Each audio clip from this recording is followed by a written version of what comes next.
Okay.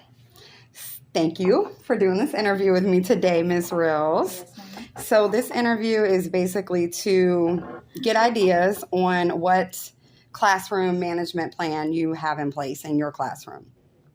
So first, I would like to know a little bit about classroom management strategies that you have found to be the most effective in your classroom. So one strategy we use as a class, they're working together to spell out the word compliment, and that's given by me or an adult in the room. Other teachers can give those compliments as well. That goes to a different compliment party, so they're working towards 2 compliments there. I also give tickets out during class for excellent participation, excellent behavior, someone being kind, anything good that I see, praising the good things for tickets, and we pull from the treasure box at the end of the week, and that lucky person gets a prize for. And the more tickets you get, of course, the greater chance you have. That helps with behavior as far as classroom management. Now, as far as like procedural things like filing tests, they file their own tests, so they know what they're doing. They know what they're expected to do when they finish a test and have looked over it. Exit ticket trackers, they are responsible for tracking their exit ticket. If it's mastered, they have a poster in the back of the classroom where they can check themselves and how they're doing for and being successful with those exit tickets. So there's a couple of things that I use for. Do you find that those help the students be more accountable for themselves versus depending on you for that? Yes, Okay. Absolutely. Awesome. I love And it kind of makes the flow of the classroom work a little better too.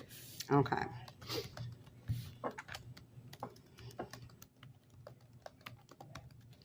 That being said, what are some least effective strategies that you have tried?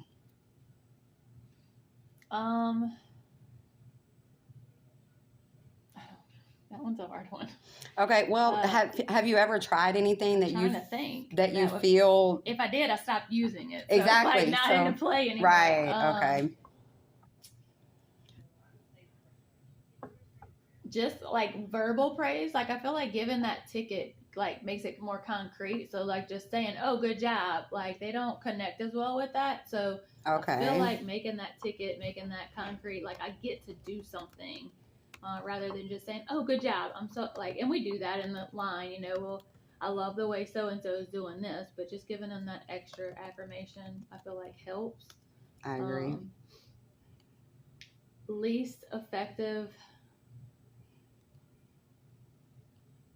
I feel like just being consistent. Like I feel like that's changed a lot since. But that's all also like I don't know. So elaborate a little bit. Like, what do you mean? Like, do you feel like as a new teacher you weren't as consistent and you've gotten that way over time? Okay.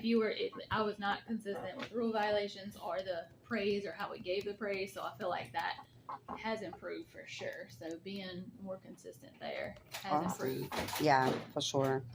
Okay.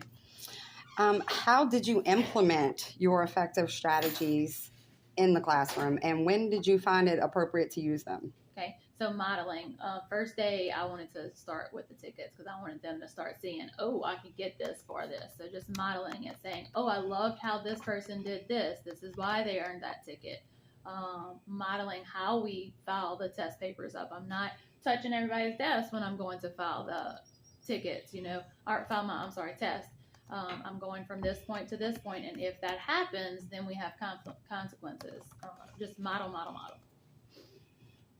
So even like, would you say you went as far as modeling the entire routine from like the time they come in the door to the time they left, or did you just kind of leave that to its own, like falling in place type thing? So like the beginning of the school year, yes, I modeled everything. Okay. We come and have a seat.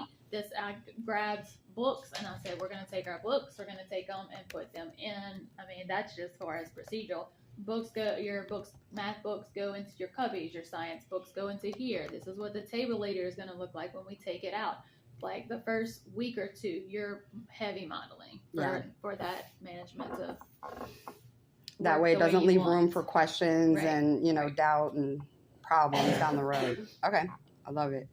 So my next question is, when you have a student that struggles academically, is there usually a is that usually a student that struggles behaviorally as well? Like, do you feel they go hand in hand? Most of the time, I feel like yes, but not always. Okay. I mean, I feel like when there's a behavior problem, it may stem from something else, but you do see academic struggles reflect that behavior struggle. Absolutely. Yeah. Okay. And on that topic, how do you feel you personally helped as their teacher to effectively close that gap between academic and discipline struggles? Okay. So first, you have to find out where they're academically struggling, which is hard at the beginning of the year. You have to do those assessments, see where they're struggling, watch them work. Where are they stopping? Where does that pencil hit the table? Where they struggle at. Then once you see where that struggle is, then you step in. I have a student actually that just struggles writing, doesn't like writing. Okay. So we implemented sentence starters. So we can do a sentence starter first, and he gets frustrated. If there's nothing on that paper, he's frustrated and he's going to act out. Get that sentence starter for him. He can finish that sentence, and you don't even have to say anything. You just start it off, and then he finishes the rest. And praise for the good things. Praise for the good things. I feel like that helps with those behaviors sometimes too, but that depends on each student too. I feel like that varies. Right. So you feel like the more that you are able to assist in a way that doesn't create a crutch, then it helps to cut down on the opportunity for them to even create behaviors because they don't feel overwhelmed and stressed out. Okay. I love it. So that would be a lot of being proactive as well. Right. All right. Proactive. Okay. Have your teaching strategies changed since you began teaching? And if so, how? Yes. Yes. Okay. Definitely the consistency, like we talked about before. I feel like I was give a rule violation this time, but let you slide this time. Just being that more consistent for those rule violations, for that praise, and the way we go through the motions from the beginning of the day to the end of the day. I just feel like they work better on a schedule and more consistent. You're going to get better results from the students. Right.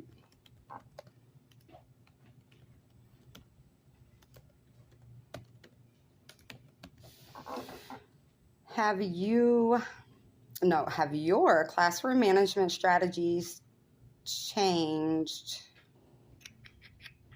I put that one in twice. Go me. Okay.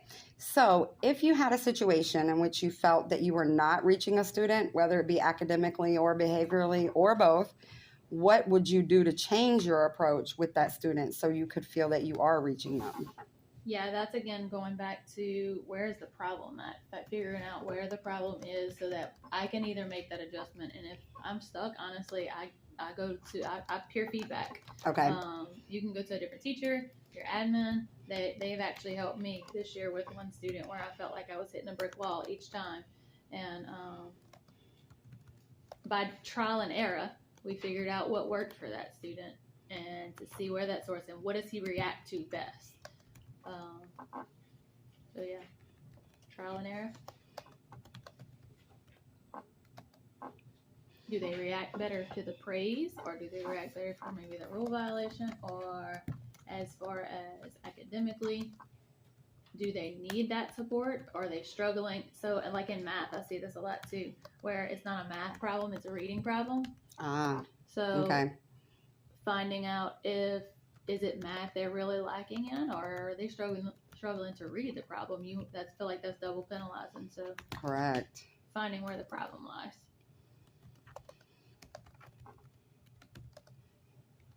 Okay. That being said, it strikes another question.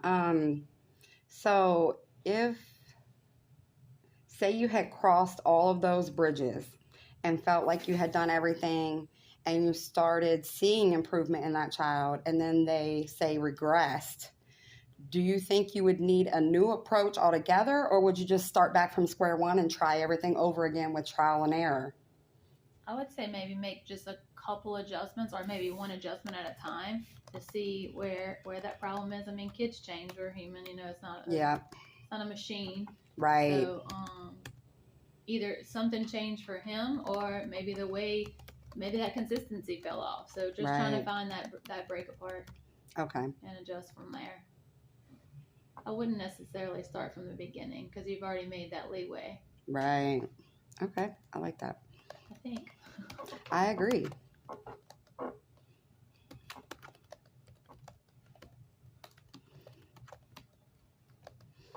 And this strikes another question on the same thing. So if you sought that peer advice or administrative help, and say they told you that instead of saying, okay, let's try this approach or do this, and they said, I think that basically in a nice way, what you're doing is wrong.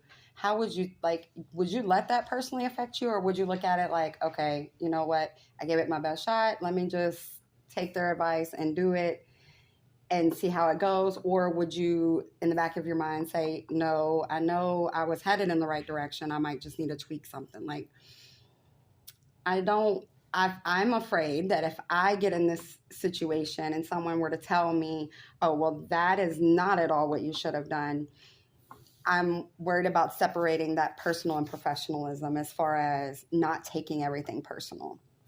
Have you ever had that problem? Not really. Okay. But I do think that, I mean, you're the voice for that student.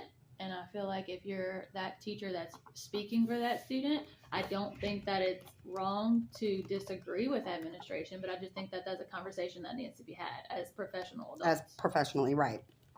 So I just think that would have to be a conversation that you need to have. I agree. And I appreciate you saying that because that's a concern of mine. Yeah. I'm very sensitive. So I think it's just a conversation that you have to have. I mean, adults have hard conversations. I agree. Yes. You can have feelings and your opinion where you don't have to agree all the time, but there has to be a happy medium for the success of the child. Right. So. Exactly. And that's what we're all here for. So, yeah. And I don't think I'd ever have that problem here. Yeah. This administration is amazing. Okay. So my next question is, what is the biggest challenge that you have faced when it comes to classroom management? The consistency. Okay. Absolutely. I feel like that's across the board. They feel it. I need it. They need it. I feel it. Absolutely. Absolutely. What's the best piece of advice that you could give to me personally as a new teacher? Patience. Okay. Absolutely patience. I don't know. That's a loaded question too. Just patience. Be true to your heart. You know once you learn what your kids need, you know what they need, and you can make that adjustment. Be flexible. Absolutely. Yes, be flexible. I love it. Flexible and patience. That's probably the biggest. And I would say the little advice you gave me. Yeah, for sure. Don't be caught off guard. Plan. And the little bit of advice you gave me on the last question too, I think would be applicable there. Like, if you feel you need to speak up for a child, do so. Yeah. Even if you're afraid of stepping on toes, as long as it's in a professional manner type of thing. Okay, so I don't know a whole lot about you personally since I am new to the district. So how long have you been teaching? So 5 years this year. Okay. All at Lukeville. Okay, awesome. Yeah. And have you always taught third grade? Yep. Okay. Yeah. I did student teaching in kindergarten. I thought that's where I wanted to be, and then I landed at third grade, and now I don't want to ever leave. Gotcha. I understand. I feel the same way now that I'm here.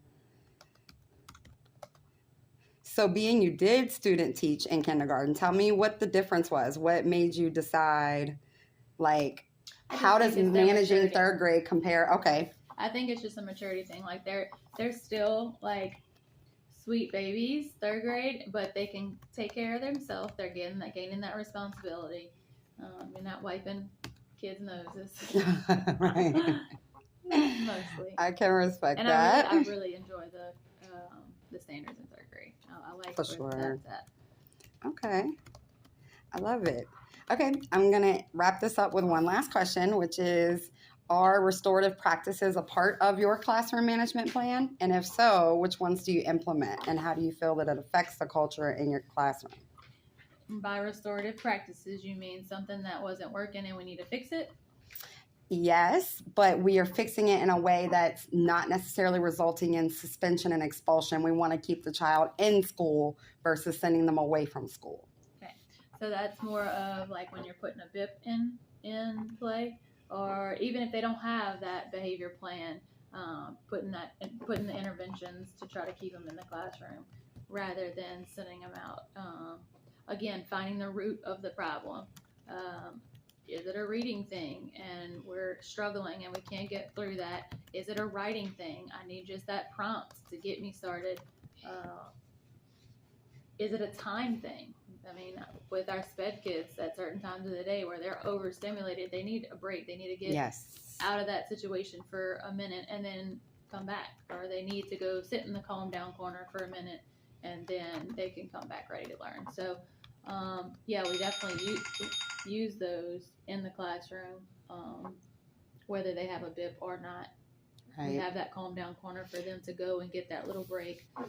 Have you ever tried things like circles, like fishbowl circles, different strategies like that to maybe not just work through the material and lessons, but if you overall feel like the morale of your classroom maybe dropping or something, do you stop and take a break and say, let's do something different in order to prevent a child or children from getting to that point that they would get put out of school? I've never done it as a class for morale. We have done the fishbowl as an engagement activity for academics. We have done that. But I have never done it for a class altogether if it was just a couple students. I morally address the student.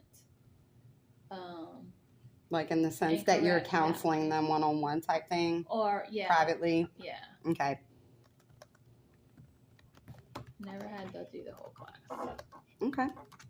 Now we have brain breaks before where you see, like, we're getting tired. We need to change it up a little bit. Yeah, sometimes we need that brain break too. When we're losing them. Yes. Okay. I don't know if that answered your question. It does. Okay. It does. All right, Ms. Rose. I thank you for your time. I appreciate it.